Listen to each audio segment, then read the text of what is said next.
अस्सलामुअलैकुम, welcome to WordPress course part 29।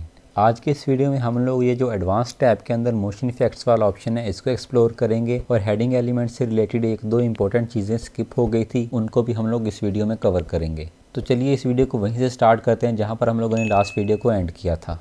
अब last पर हम देख लेते हैं कि ये होवर इफेक्ट हम लोग किस तरह से अचीव करेंगे। तो पहले तो ये मैं बॉर्डर को यहाँ से नन कर दूंगा ताकि हमारा वो बॉर्डर ख़त्म हो जाए। अब यहाँ पर देखें टेक्स्ट के पीछे एक बैकग्राउंड कलर ऐड किया गया है। तो बैकग्राउंड को ऐड करने के लिए ये बॉर्डर के ऊपर ही आप लोगों को बैकग्राउंड का ऑप्शन मिलेगा। ये एडवांस टैब में ही बैकग्राउंड का ऑप्शन अवेलेबल होता है। इसको यहाँ से ओपन कर लें और यहाँ क्लासिक के ऊपर क्लिक करके कलर्स वाले ऑप्शन में आ जाएं और जिस भी कलर का आप लोग बॉर्डर ऐड करना चाहें वो यहाँ से सिलेक्ट कर लें। फॉर एग्जाम्पल मैं यहाँ से ये वाला बॉर्डर सिलेक्ट कर लेता हूँ। यहाँ पर जो हम लोगों ने बॉर्डर रेडियस ऐड किया हुआ था मैं उसको भी 0 कर देता हूँ। तो ये हम लोगों ने बैकग्राउंड कलर ऐड कर दिया है। अब इसके ऊपर ये वाला होवर इफेक्ट किस तरह से ऐड करेंगे, तो यहाँ पर जो हम लोगों ने कलर ऐड किया था वो ये नॉर्मल स्टेट में ऐड किया था। अब हमें होवर स्टेट का कलर सेट करना है। होवर बेसिकली होता है जब आप लोग किसी भी चीज़ के ऊपर माउस को लेकर जाते हैं तो उसको होवर कहते हैं। यहाँ से होवर वाले सेक्शन में आ जाए, क्लासिक के ऊपर क्लिक करें और यहाँ से कोई भी कलर सेलेक्ट कर ले जो आप लोग चाहते हैं कि होवर करने के ऊपर वो कलर आ जाए। फॉर एग्जांपल मैं रेड सेट कर देता हूँ। अब मैं इसके ऊपर अगर होवर करूँगा तो आप लोग देख सकते हैं कि हमारा बैकग्राउंड कलर किस तरह से चेंज हो रहा है। अब लास्ट पर यह बॉर्डर वाला इफेक्ट किस तरह से अचीव किया था, यहाँ से पहले तो मैं होवर कलर को क्लियर कर देता हूँ। अब अगेन बॉर्डर वाले सेक्शन में आते हैं। यहाँ पर भी आप लोग देखें कि हमें बॉर्डर में भी नॉर्मल और होवर दो ऑप्शन देखने को मिल रहे हैं। सबसे पहले तो मैं बॉर्डर सेट कर देता हूँ। तो नॉर्मल स्टेट में हमारे पास ये वाला बॉर्डर सेट है। अगर मैं इसके ऊपर होवर करूँ तो मेरा बॉर्डर किस तरह से चेंज होगा, एक तो उसका बॉर्डर रेडियस ऐड है और उसका कलर भी चेंज हो रहा है। तो यहाँ से मैं अगेन सॉलिड सेलेक्ट करता हूँ और यहाँ से मैं बॉर्डर के कलर को भी चेंज कर देता हूँ।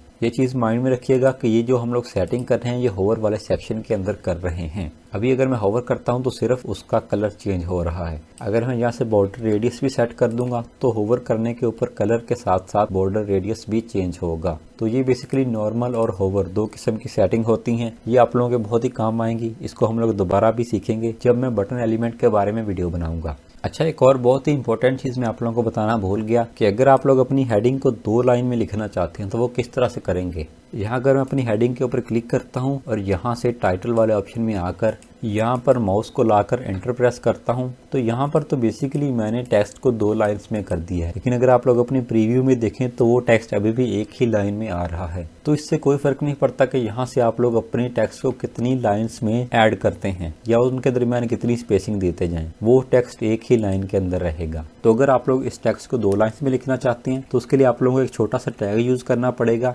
सबसे पहले ये लेस देन का साइन यूज करें, उसके बाद BR लिखें। BR का मतलब बेसिकली ब्रेक होता है, यानी कि हम लोग लाइन ब्रेक कर रहे हैं। उसके बाद ये लेस देन या ग्रेटर देन जो भी साइन है ये आप लोगों को यूज़ करने हैं। तो इस तरह आप लोग यूज़ करते हैं तो देखें हमारा टेक्स्ट 2 लाइन्स में आ गया है। अगर मैं चाहता हूँ कि मेरा ये टेक्स्ट और नीचे आ जाए, यानी कि इनके दरमियान एक लाइन की स्पेसिंग आ जाए, तो मैं अगेन BR को यूज़ करूँगा। जितनी दफ़ा मैं BR को यूज़ करता जाऊँगा मेरे टेक्स्ट के दरमियान एक लाइन ब्रेक आता जाएगा, यानी कि एक लाइन की स्पेस खाली होती जाएगी। तो ये चीज़ भी आप लोगों के बहुत ही काम आएगी, इसको माइंड में रखिएगा। ये लाइन ब्रेक का एक और सिंपल मेथड ये है कि अगर आप लोग यहाँ अपने प्रीव्यू पैनल में से अपनी हेडिंग के ऊपर क्लिक करते हैं तो जहाँ पर आप लोग लाइन ब्रेक करना चाहते हैं वहाँ पर अपने माउस कर्सर को ले आएँ और एंटर प्रेस कर दें तो आप लोगों के यहाँ एडिटिंग पैनल में ऑटोमेटिकली ये BR टैग जनरेट हो जाएगा। तो अगर आप लोग इसको मैनुअली नहीं लिखना चाहते तो इस तरीके से भी अपनी हेडिंग को 2 लाइन्स में कर सकते हैं। अब लास्ट पर देख लेते हैं कि हम लोग एनिमेशंस को किस तरह से ऐड करेंगे। अगर यहाँ से मैं इस वेबसाइट को रिफ्रेश करता हूँ तो आप लोग देखें कि जितनी भी हेडिंग्स यहाँ पर ऐड हैं इनके अंदर डिफरेंट टाइप की एनिमेशंस आ रही हैं। तो इन एनिमेशंस को भी देख लेते हैं। आई नो कि वीडियो ऑलरेडी काफ़ी लंबी हो चुकी है लेकिन ये चीज़ें आप लोग एक ही दफ़ा सीखनी पड़ेंगी। सबसे पहले तो यहाँ से मैं एक हेडिंग को कॉपी कर लेता हूँ और यहाँ पर इसको पेस्ट कर लेते हैं और इसके कलर को मैं ब्लैक कर देता हूँ। अब अगेन यहाँ से एडवांस वाले ऑप्शन में आए तो नीचे आप लोगों को मोशन इफेक्ट्स का ऑप्शन देखने को मिल जाएगा। इसके ऊपर क्लिक करें। यहाँ पर इंट्रेंस एनिमेशन का एक फीचर दिया गया है। इस ड्रॉप डाउन के ऊपर क्लिक करके आप लोगों को बहुत सारे इफेक्ट्स देखने को मिल जाएंगे। यहाँ से अगर मैं किसी भी इफेक्ट के ऊपर क्लिक करता हूँ तो आप लोग प्रीव्यू बार में देख सकते हैं कि हर एक इफेक्ट के साथ हमें न्यू एनिमेशन देखने को मिल रही है। तो आप लोग एक एक करके तमाम एनिमेशन के ऊपर क्लिक करके एक दफ़ा इनका ओवरव्यू देख सकते हैं। ये हमारे पास स्लाइड इन लेफ्ट वाली एनिमेशन है जो मैंने यहाँ पर भी इस हेडिंग के ऊपर अप्लाई की हुई है। यहाँ से मैं इस पेज को रिफ्रेश करता हूँ तो ये देखें स्लाइड इन लेफ्ट वाली एनिमेशन जो हम लोगों ने यहाँ पर ऐड की है।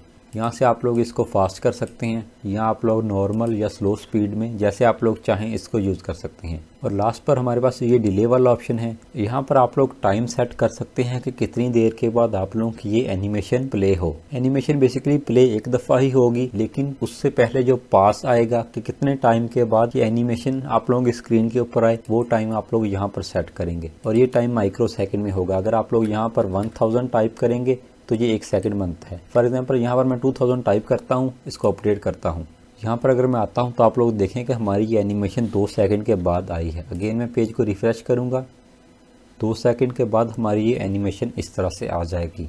तो ये भी एक बहुत ही यूज़फुल सा फीचर है। इसका यूज़ भी मैं आप लोगों को दिखा देता हूँ।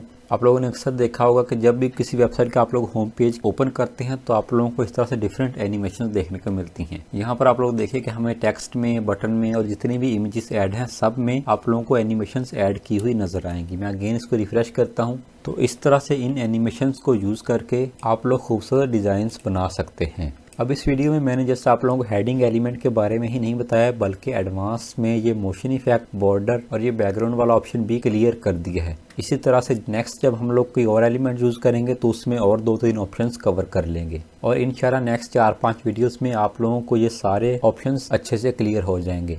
अच्छा, यहाँ पर हेडिंग से रिलेटेड एक और इम्पोर्टेंट बात जो मैंने शायद स्किप कर दी है कि अगर आप लोग यहाँ पर कोई हेडिंग को ऐड करते हैं और यहाँ आप लोग किसी भी वर्ड के ऊपर डबल क्लिक करते हैं तो वो वर्ड इस तरह से सिलेक्ट हो जाएगा और उसके ऊपर आप लोगों को इस तरह से 3 ऑप्शंस देखने को मिलेंगे। यहाँ से आप लोग इसको बोल्ड, अंडरलाइन या इटैलिक कर सकते हैं। फॉर एग्जाम्पल अगर मैं आई के ऊपर क्लिक करता हूँ तो हमारा ये वर्ड इटैलिक हो जाएगा। और आप अगर यहाँ एडिटिंग पैनल में देखें तो यहाँ पर हमारे पास आई टैग ऑटोमेटिकली जनरेट हो गया है। अगर मैं इसको अंडू करता हूँ, अगेन इसको सिलेक्ट करके अंडरलाइन करता हूँ तो हमारे पास यू टैग ऑटोमेटिकली जनरेट हो जाएगा। इसी तरह से अगर आप लोग बोल्ड सेलेक्ट करेंगे तो यहाँ पर बोल्ड टैग ऑटोमेटिकली जनरेट हो जाएगा। तो आप लोग यहाँ से भी टेक्स्ट को बोल्ड या अंडरलाइन वगैरह करना चाहें तो कर सकते हैं। यही था आज की इस वीडियो में। उम्मीद करता हूँ कि आप लोगों को ये वीडियो पसंद आई होगी। इससे नेक्स्ट वीडियो में आप लोगों को ये इमेज विजिट को एक्सप्लेन करके बताऊंगा। आई नो कि ये वीडियो काफ़ी लंबी बन गई है, लेकिन आप लोगों ने परेशान नहीं होना, क्योंकि जब हम लोग नेक्स्ट वीडियोज़ में दूसरे एलिमेंट्स को एक्सप्लोर करेंगे तो हमें इतना टाइम नहीं लगेगा, क्योंकि हर एलिमेंट्स में काफ़ी ज़्यादा चीज़ें सिमिलर होती हैं जो हम लोगों ने ऑलरेडी इस वीडियो में अच्छे से सीख ली हैं। तो वो सब चीज़ें हमें नेक्स्ट उन वीडियोज़ में सीखने की ज़रूरत नहीं पड़ेगी। इसलिए मैंने आप लोगों को स्टार्टिंग में भी बताया था कि इस वीडियो को आप लोग लाजमी फॉलो कर लें। वीडियो को लाइक करना ना भूलिएगा, क्योंकि इस तरह की वीडियोस बनाने में बहुत ही ज़्यादा मेहनत लगती है।